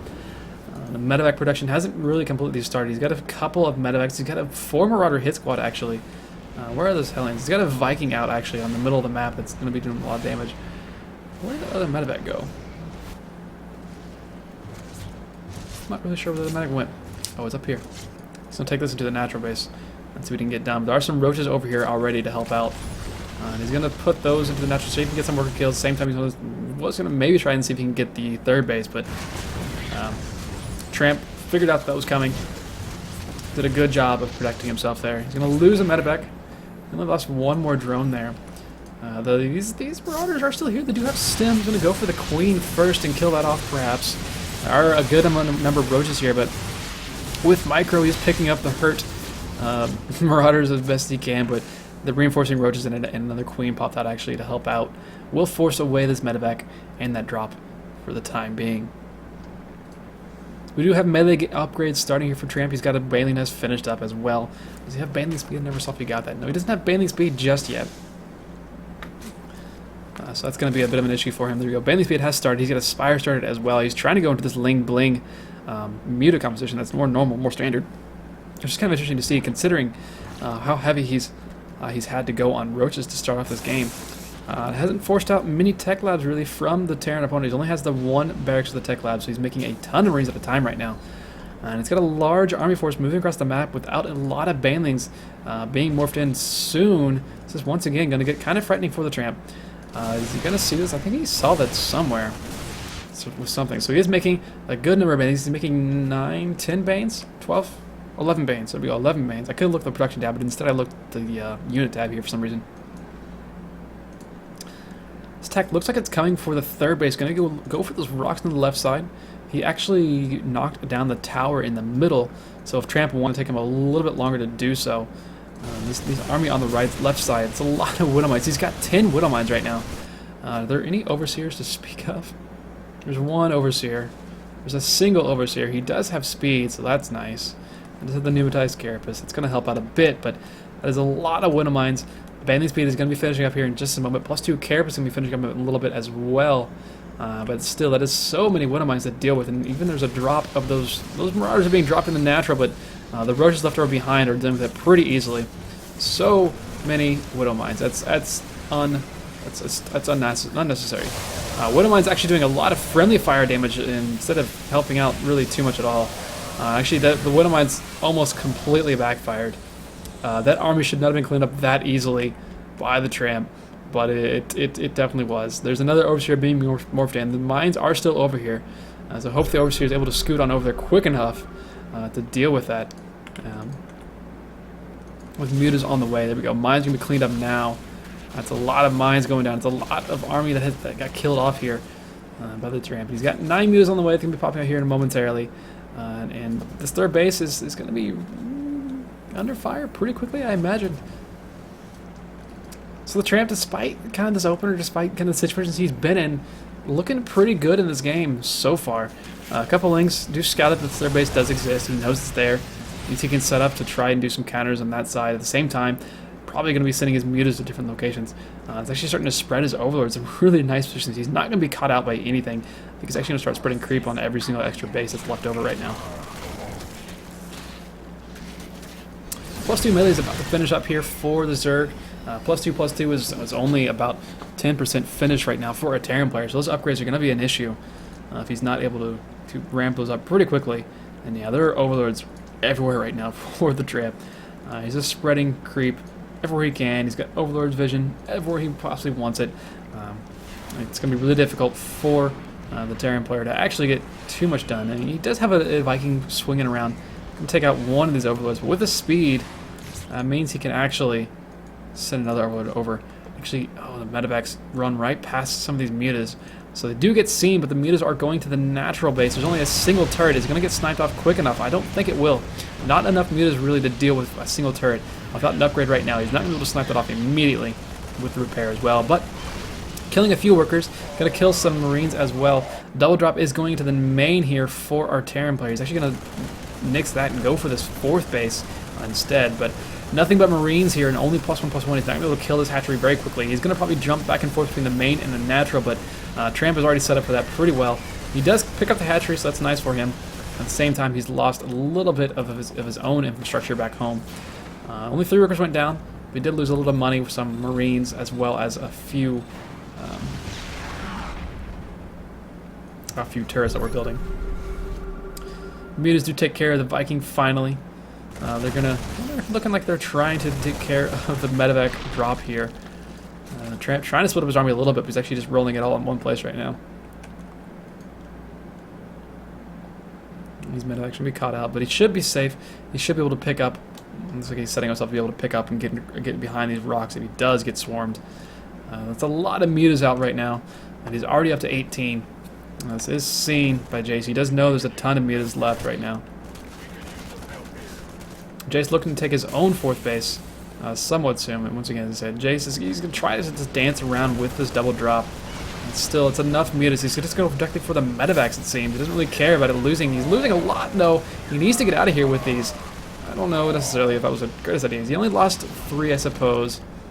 It came really close. There's a couple of those that are in red health, and it looked like it could have gone a lot worse. But he just retained most of those mutas. He's still making more and more, and still making more and more bandings as well. So Tramp setting himself up pretty nicely. Got a hive on the way as well.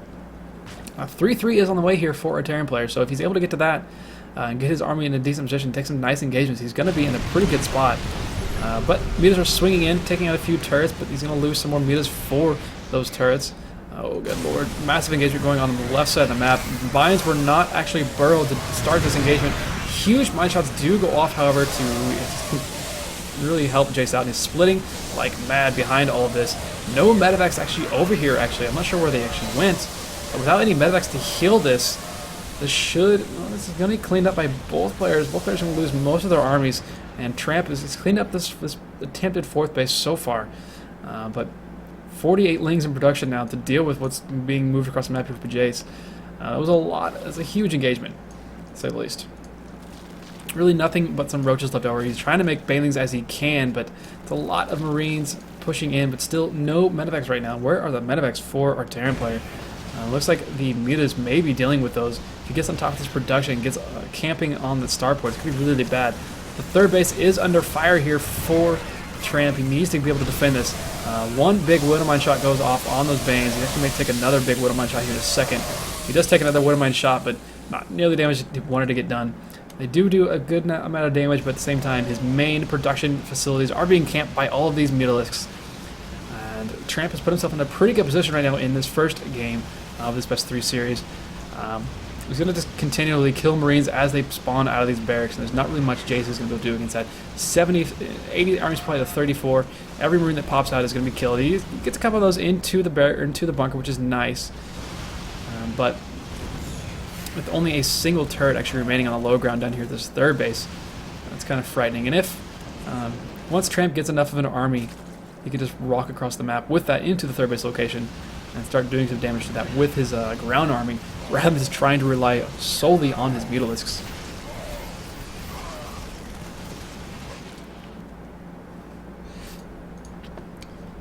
Jace is going to be landing his 4th base here in just a second. He does have a lot of money, so he's able to get production up and able to get that rolling a little bit better.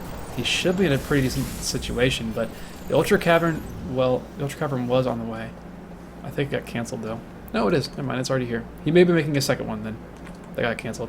I'm going to say that's the case, and not that it was just finishing. Turrets, like, whoa, going down over this 4th base. It's turning into a planetary. Trying to make a turret farm for it as well, so we can try and keep that safe from the mutas. Spreading a little bit of creep there is Tramp. He's going to try and flock in with the mutas before the turrets go up. Actually catches a dropout, which really sucks there for Tramp. Is he going to get any of these turrets down? I'm not sure if he's going to. There's only 3 Marines to try to deny this. Not going to be really anything over here. He's losing more and more of his workers. He's going to lose the base as well. There's nothing really to defend this right now. He's trying to get his Marines over that location as fast as he possibly can, but not quite really enough to deal with. Even a couple of those mines are going to go down as well. One turret does get finished, which is, I guess, nice. It's going to force the mutas to walk away a little bit, but so much just efficiency right now for our Zerg player. And his ultras already out on the map. There's not a lot of them. There's only a couple. He's got 2 more on the way to join, but he's making more and more Banes.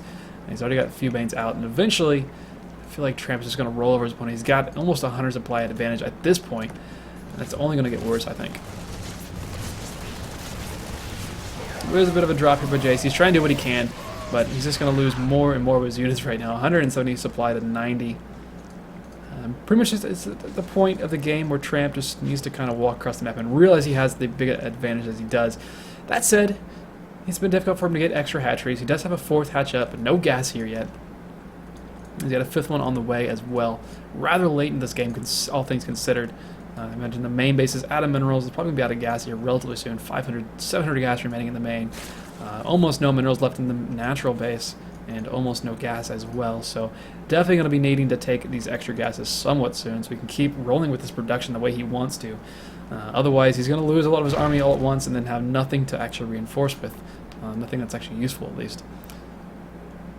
That is such a big chunk of red rolling around the map right now. There's not a lot over on the left side. He's not really sure what's going on. He hasn't been able to use money to spend on a sensor tower or anything. He sees it coming now, and the mutas actually kind of give it all away. He sees the Ultra as well.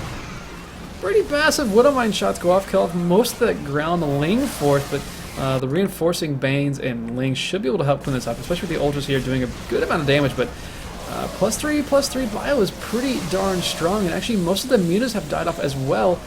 Tramp he's got a lead, but didn't have this much of a lead, and the army supply is actually even up. Actually, the entire supply is even up pretty well. And look at the production tab. We got 10 Marines, 3 Marauders at a time. He's got +2 on the way for his mech army as well, if he wants to switch to that. He's got high-sec auto tracking of all things. He's got building armor on the way as well. Any planetary is going to be darn near impossible for Tramp to actually break. He's trying to roll in here as best as he can, but he's just getting kited for days right now. 3-3 is so good. So many Marauders out here are alive right now. The Bends are definitely not going to do anything against these Marauders. He's got 11 more meters going to be popping out here in just a second. That's nice, I suppose, but again, he's just lost so much right now. 28,000 resources lost right now for a Zerg player, just to 24,000 of the Terran, which is already a decent amount, obviously, for both players, but I think that number was a lot smaller about 2 minutes ago for Tramp, before he took that ill-advised engagement there on the other side of the map. He just went in with basically half of his army and really allowed Jace to get back in this game.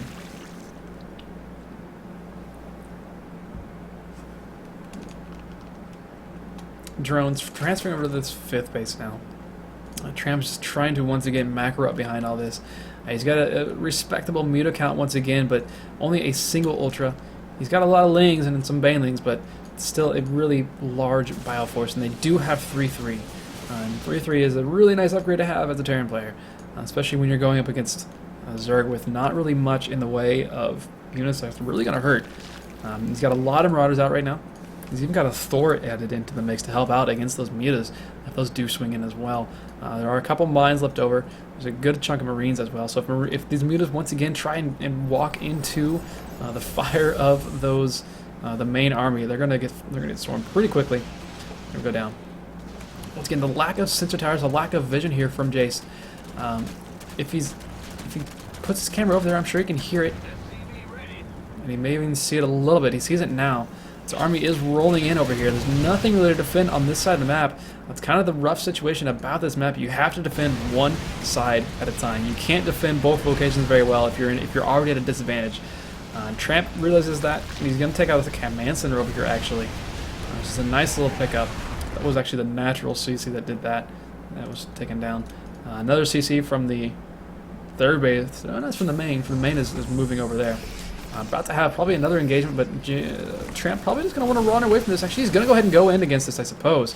They'll try and get us around, but Widowmine's once again doing a good job. Good splits there by Maniac Jace.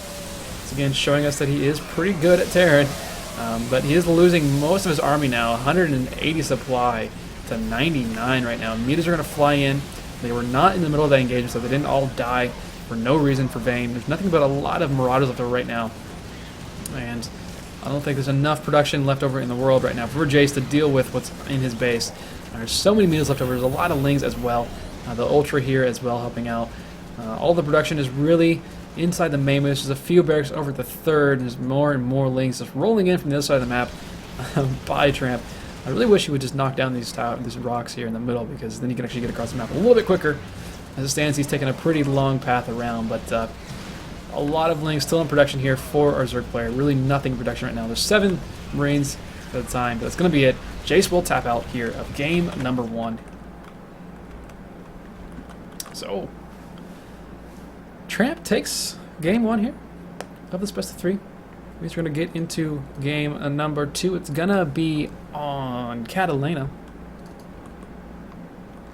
So we're going to spawn into that game somewhat soon. This could be the last game of the evening, of the day, whatever it is. It's evening now. It's 5:30. Totally evening. Totally. It's legitimate. But this could be the last match for both players. We are in the game. Spawning on the left side of the map. Our red Terran player from Paragons Profession and trying to keep his team in it. It's Maniac Jace. And his opponent up in the top right in blue is our Zerg player from House of Renegades. It's the little Tramp.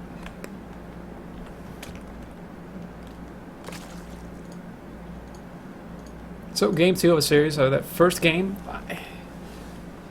it started pretty well for Jace. Then he threw away a bit of a lead. And then Tramp threw away a bit of a lead. He threw away a lot of mutas in the game. I should have gone and I should have actually seen how many mutas he lost in the game. It had to have been in the 20s, if not 30s, because he lost a ton of mutas for really no reason. Let Jace get back in that game, and if it weren't for that map playing out the way it did, being that's kind of the split map situation, I think if you get in that situation as a Terran player, it's pretty rough. You have to find a way to defend two completely disparate locations. They're so far apart, it's almost impossible to do so. The Tramp just abused that fact really, really well and took a game 1 of that series. So this is going to be game number 2 here. And this is the best of 3, so if Tramp's able to win this match, he will win the Ace Series, he will win the week for House of Renegades. If Jace is able to win this, he will force a 3rd game, which will be the deciding game for not only this set, but also the week as well.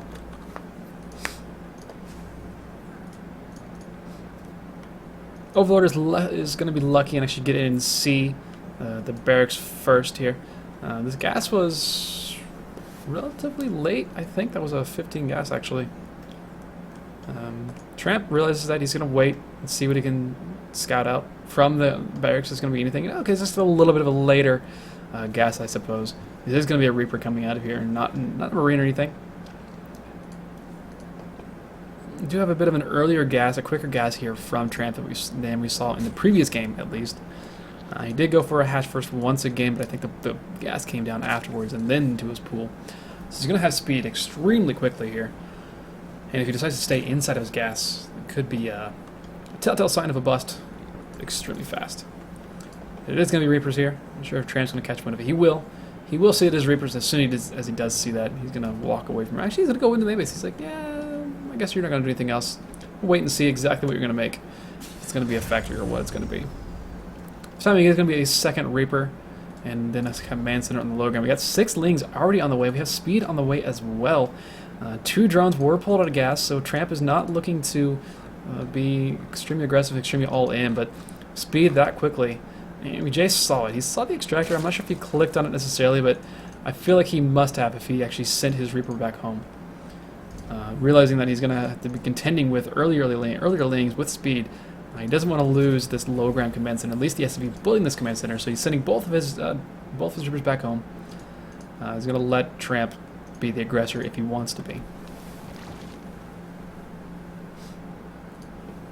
Queen finished up the main, about to finish up in the natural here.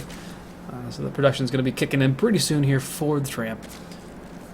Curious to see what he does with that early speed. If he just wants to use it for map control, if he wants to use it to be aggressive, if he wants to get maybe on top of this ramp here. I mean, the bunker is coming up, which is nice, and there is a factory on the way, but Hellions are still a little bit of a ways away, and speed will finish before the first Hellions are on the way. He could have a good handful of, or not a handful, more than a handful, a few handfuls of Lings on top of this natural here. Granted, it would basically just switch out his Lings because Jace can just lift and go away. So I imagine he's just going to use this for a little bit of map control. Perhaps use it to take his own 3rd hatchery here rather quickly into this game.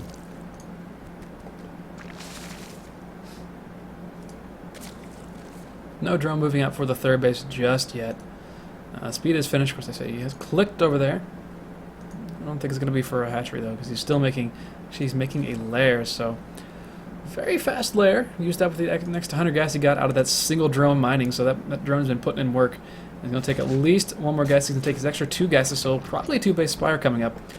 Which could fare pretty well against Jace. Jace going for the same sort of style he did last game. He's going for these Hellions. Going for a Viking immediately, so he's going to be able to kill off some Overlords, but the Viking is going to be his main point of defense against any early mutas, if it's going to be the case coming out of Tramp. This should be scouted in a decent amount of time by Jace. He's going to have scans available here momentarily to figure out what's going on in the main base. Where is that Spire actually at even? Oh, is it? No, it's not hidden. Oh, the Spire is not coming down yet. I'm just saying, the lair just now finished. I'm looking for the Spire that's not actually there. Just waiting for it. Okay, there it is. So he's putting it in the main base. He's not trying to hide it or anything like that. Hellions are going to get over here and see no 3rd base, which is probably going to say, hey, I should probably scan and figure out what's going on. Is this going to be Roaches? Is this going to be Hellions? Or is this going to be Hellions? Is this going to be Roaches? Is this going to be a Spire? What is this actually going to be? A lot of lings out here for Tramp. He's going to take his third hatchery, actually. Could be a little bit of a mind game for Jace if he goes back and actually has to figure this out. There's a third base actually there, but I do expect to see him scan relatively soon. Because right now he is playing rather blind. He hasn't seen anything other than that there is speed. There you go. Scan comes down. Now he sees the Spire. He's going to be able to prepare for that pretty decently well. Only the first extra couple barracks are on the way at the moment. We have once again this Widowmine drop coming up from Jace. So he's going for the same exact playstyle as he did in the first game. Which, you know, it fared decently well. I think without the Widowmines being Benedict Arnolds in that game, I think the game goes a lot better for Jace with that engagement at that third base. But first Widowmine drop is coming in. What's the reaction from Tramp? Tramp not reacting at all just yet. There we go. He is moving those drones away. He's going to lose a couple of lings. Actually, going to lose this one ling there. There's another Widowmine still in this medevac here, waiting for it to be dropped. And he's going to put that down. We got 7 meters on the way, so it's going to get 1 kill on the Widowmine. So 1 worker does go down to this. No detection out. There we go. There's the detection. Overseer, go do your job. Move. Just barely out of vision range. There he goes. Same time, Hellions and the Reaper's going to move on to the third base, put a little bit of work on that. Gets the damage done to that. It'll be a little bit annoying. Mutas, however, are out, so they're going to push this away at the very least. Kills the Reaper. He's going after the Hellions. Actually, the Hellions aren't going to be pulled away at all. He's just going to just lose these. I suppose he's realized that he doesn't want to run for this. He's not going to be able to run from this very well. And any amount of time that he keeps these Mutas on this submap means he's not over in his own base with them. This Viking's been putting in work. He's got 3 kills now, so that's nice. There's a good number of Mutas that should probably go and help out the Viking. There you go. Or help out the Revelers. There we go. They're going to do just that. So the Viking will go down here. We do have +1 on the way for these Mutas. So Tramp, it was a quick Spire, but the quick Spire isn't going to do anything but keep Jace in his base. That's about it. Which is a decent amount of work, honestly. I'm kind of curious if Jace is even going to be taking a third base. He's got a lot of barracks right now. He's up to 5 barracks right now. It's a pretty good number at this stage of the game. He doesn't have much of an army out at the moment because a lot of it is actually over in the main. Once again, going for this double Marauder drop. He's actually going to go for the Spire, which is a possibility. There's nothing but lings here right now. He's going to try to keep pulling his opponent back and forth if he can. He's going to maybe pick up another queen if he can. Not quite able to kill that queen, however. He did kill the queen that was in the main base, so that's nice. Maybe he didn't, actually. What am I saying? Mutas are going to be able to clear out this drop now. So that does go down. So once again, these drops doing pretty much nothing for Jace. It's kind of sad for him. He does have 1-1 on the way. He does have a third command center on the way as well somewhere. There it is. Third command center on the way. There's only a single turret, actually, to help defend this CC. So if those Mutas do flock in, he doesn't have very many of them. He's got 1 more out on the way to join the 10 that are already out. And they're going to have +1 here in just a moment. So he could stop at this turret pretty quickly and then deny this third base being built. And then go after some add-ons if he really, really wanted to do so. Mutas, where are you? Mutas are just hanging out with the rest of the army. Not doing anything useful, really. And, Jason, you know, send a Marine around. Imagine just to scout out, see if there's an Overlord here. There's a Ling here, so he's going to be able to push that away at least. And he should be able to kill that, I imagine.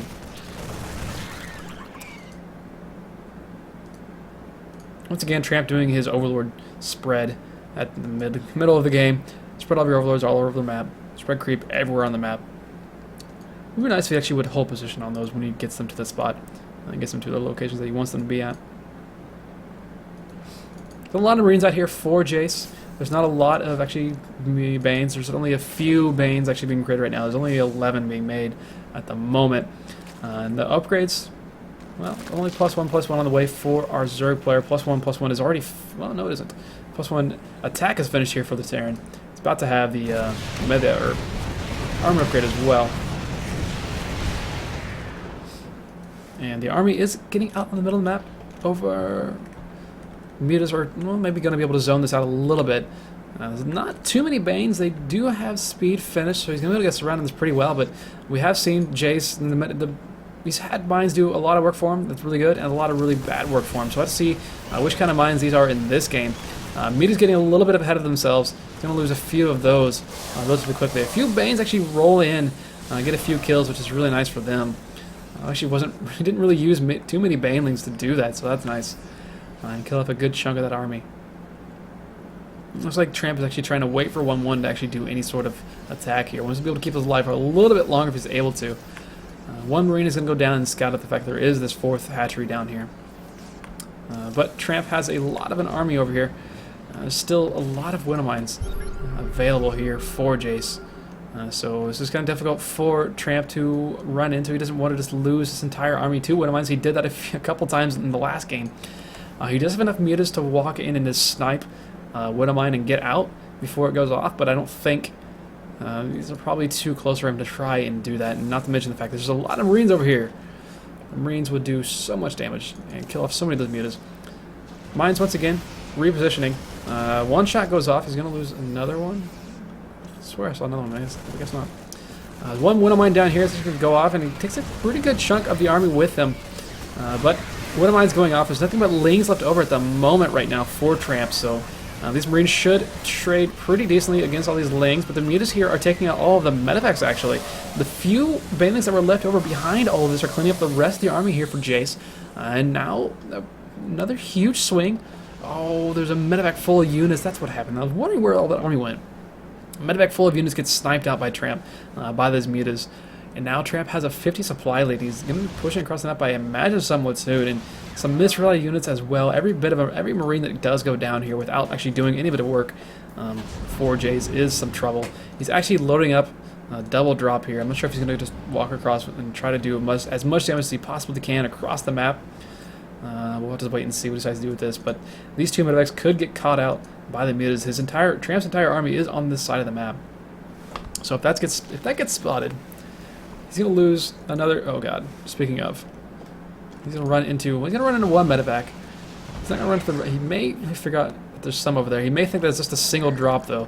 So it's kind of a blessing in disguise to lose the empty medevac. Same time, there is a drop going to the main base. There's a couple of winnow mines there. That should get a few kills at least. We'll have to see if it does get some at least. A couple winnow mines do get burrowed here in the main. No work kills. Really nothing to speak of work kill wise. But there is a big drop over at the 4th base. There aren't too many drones over here, but some of them will go down. At the same time, mutas are rolling into the main base here of Jace. He's going to kill off these 2 turrets, and these things are going into production, which is going to be a bit of an issue for our Terran player. Drop in the 4th gets cleaned up by our Zerg, and actually he's using the drones to attack the winnow mines, and he kills those off. So he didn't lose too many workers there. I think he lost maybe a couple. And once again, Tramp is on top of the production with his mutas. He's going to have to get out of here now because all of the reinforcing Marines have come back for Jace. So he will get on out of there. We'll live to survive a little bit longer. But he still has a really massive supply. That is 60 supply advantage right now for the Zerg player. Just needs to make a lot more banelings, I think. He doesn't really have too many. Okay. He doesn't have too many. He's got 32 banes, but I still want to see more. And I say that, and he's got 19 banes in production. Looks like he's just going to split these up into 2 different locations and come from both sides. See what he can get done here. He's just going to roll in. He's going to roll like directly into the mineral line, actually, with the veins over here. Actually, not. He's going to just kill everything. Yeah, he's going to swarm everything. It's a lot of Zerg. Not nearly enough Terran here. And it's looking like Jace may be falling here in the end of this series, in the end of the ace set. There's a little bit of army left on the low ground, but there's still so many Banes left over right now. The winnow mines of all their shots have gone off. There's even so many mutas left over. 42 lings in production right now to come reinforce this. There's still more on the. There's even more rolling across the map. The swarm is real. The swarm is here. Tramp looking pretty solid right now. He's up 100 in supply. But then again, the first game we did see Jace come back, but he's not going to come back in this game. He's going to tap out. GG. And Tramp will take it for the House of Renegades. So GG to him. They will win the week 5-4. So congrats to them. And it's going to do it for this bit of a cast here. Again, this is the Chobo Team League. I am TB Ham. You can follow me personally at TBHamSC on Twitter. But at my Twitch, twitch.tv/TBHam. I'll be streaming there a little bit later tonight. Chobo Team League itself, Bronze through Diamond Team League. Do go check it out, choboteamleague.com. If you're Bronze through Diamond, go sign up. It's a good idea. There's teams who will be willing to take you no matter what. Guarantee it. Come hang out. Come join the league if you want to. And if you are intrigued by what we do give it the channel a follow as well. We're having the first round of 16 round for the CSL will be tomorrow on this channel, 8 p.m. Eastern. So do check that out. I'm not sure who's going to be casting that necessarily. I've yet to figure that out, but we'll be figuring it out relatively soon. But that is going to be it for today. So thank you for watching. And like I said, do go check out the CTL. Do give us a follow. And thanks for watching. And bye.